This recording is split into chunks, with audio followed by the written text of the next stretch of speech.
It's time for John Coggeshall, and pardon me for all seeking pardons. Parole, clemency, inmates deserving who could be serving too much time for what they did. It's time for John Coggeshall, and pardon me for all seeking mercy.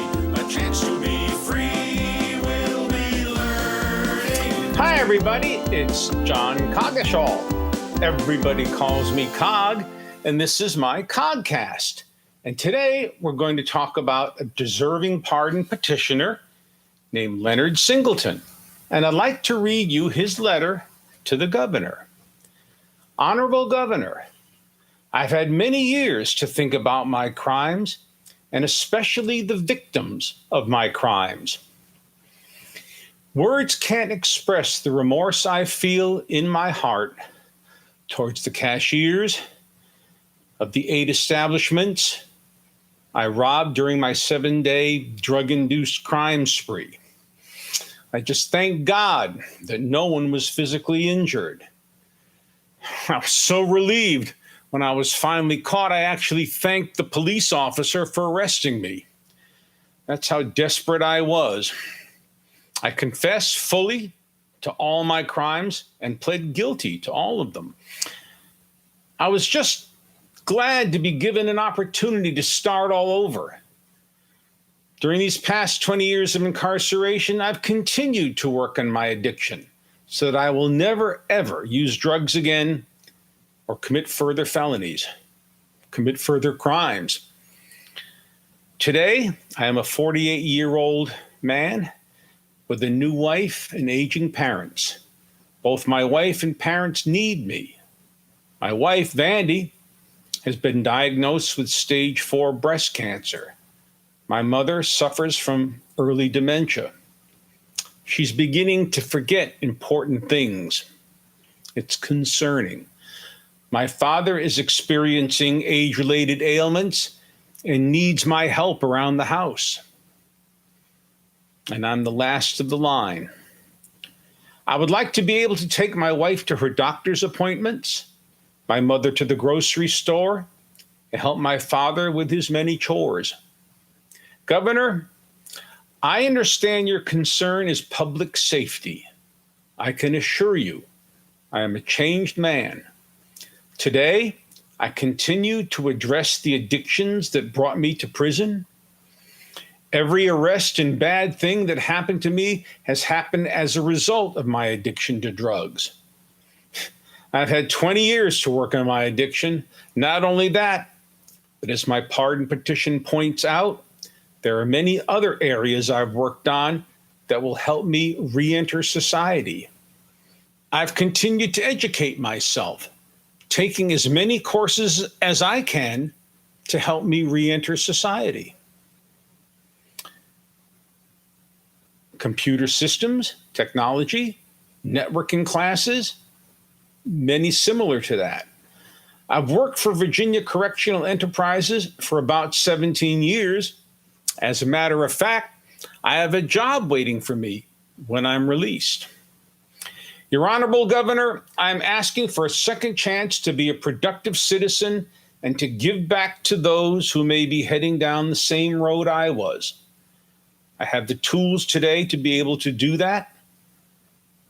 These past 20 years of incarceration, I've committed my life to getting better and doing better.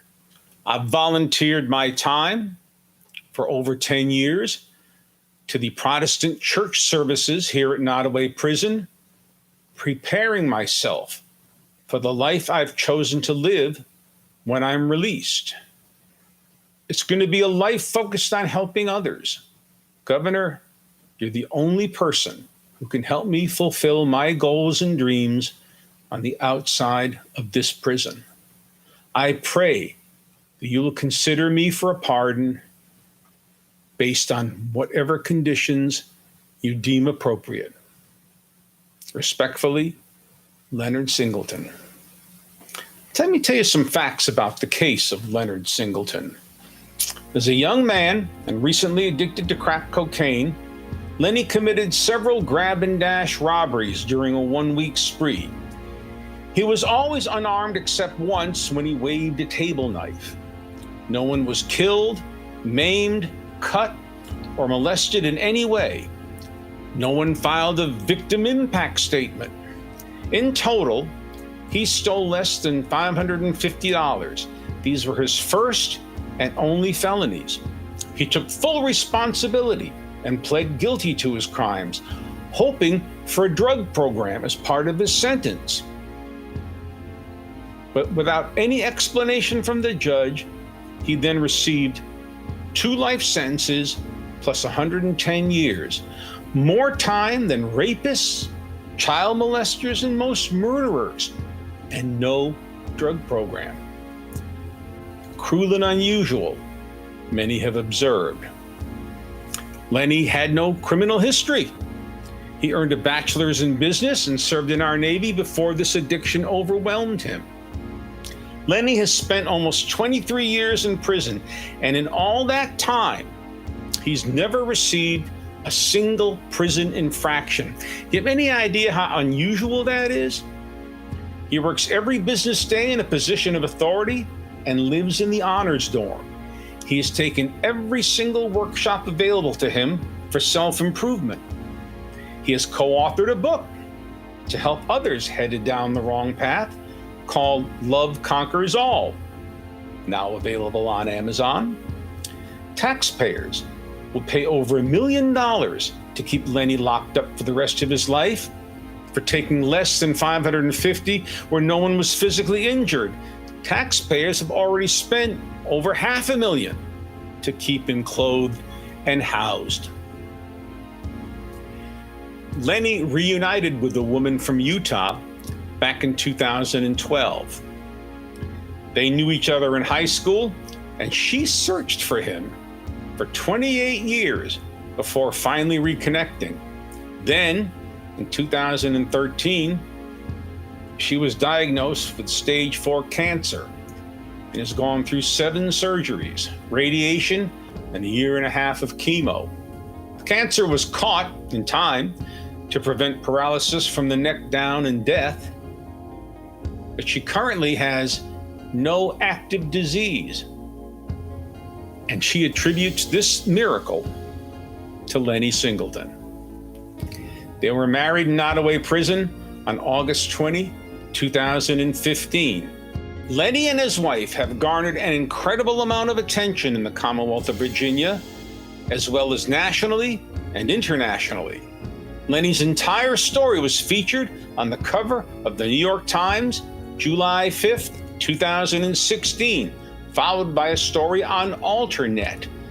His story ran on the Marshall Project, the Sentencing Project, VanJones.net, and the Justice Roundtable, to name just a few. His life was featured at the Geneva Conference held in 2016 as an example of the need to end the war on drugs in America. In November of 2016, a prominent newscast was aired about him on a CBS affiliate here in Norfolk, Virginia. Leonard Singleton does not want to continue to be a burden on society. He wants to contribute in a positive and meaningful way. Based on his track record to date, he's clearly ready to do so. You can reach the links to everything concerning Leonard Singleton at www.justiceforlenny.org. His conditional pardon was received at the governor's office on December 22, 2015. Lenny was granted a conditional pardon from Governor Terry McAuliffe on January 12, 2018. 2 days after my birthday. After completing a re-entry program, Lenny walked out of prison as a free man on June 27, 2018. He's now been out for over 2 years, and he's doing great. He works for me as a researcher, trying to help other people, deserving inmates, get pardon petitions. This is their book, Love Conquers All, by Lenny and Vandy Singleton, and I'd like to share just a little bit of it with you. Do you believe in miracles? Do you want to believe that love, with a capital L, does indeed conquer all? Love Conquers All is a story about a white woman finding a long-lost black friend after 28 years. Lenny had been incarcerated for more than 20 years for 6 grab and dash robberies committed in 6 days while he was under the influence of alcohol and crack cocaine. Facing 2 life sentences plus 110 years, Lenny had been sentenced to die in prison. In their journey through his incarceration, Vandy's divorce, her discovering cancer and having major surgeries to prevent paralysis from the neck down, they fall inexplicably in love with a capital L. But they must overcome huge obstacles, for both have received death sentences. This story is raw, honest, and true to life. And by the way, towards the end of the book, I show up and help him get pardoned. Thanks for joining me today, everybody. I'm John Coggeshall. Everybody calls me Cog. This is my Cogcast. And next time, we'll talk about another deserving pardon petitioner. Until then, hang loose. Bye.